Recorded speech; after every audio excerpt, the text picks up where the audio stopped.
आज बघूया आपण कुळिथाचे मायक्रोग्रीन कसे तयार करायचे आणि हे कसे हेल्दी आहेत. बघा हे ना एक प्रोटीनचे खूप चांगले स्रोत आहे. याच्यामध्ये व्हिटॅमिन्स आणि मिनरलसुद्धा चौपटीने वाढतात. म्हणजे मायक्रोग्रीन्स तयार झाल्यावर म्हणजे त्याची न्यूट्रिशन पॉवर ही 4 टाईम्स वाढते असं आपण म्हणू शकतो.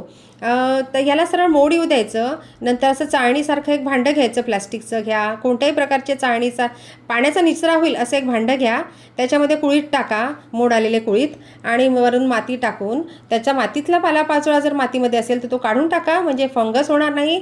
पाणी टाकताना सुद्धा खूप केअर घ्या त्याची. खूप जास्त प्रमाणातही पाणी टाकू नका आणि कमी प्रमाणातही टाकू नका. नंतर हळूहळू मोड यायला सुरुवात होईल आणि असे छोटे छोटे प्लांट्स दिसतील तुम्हाला. यालाच मायक्रोग्रीन म्हणतात.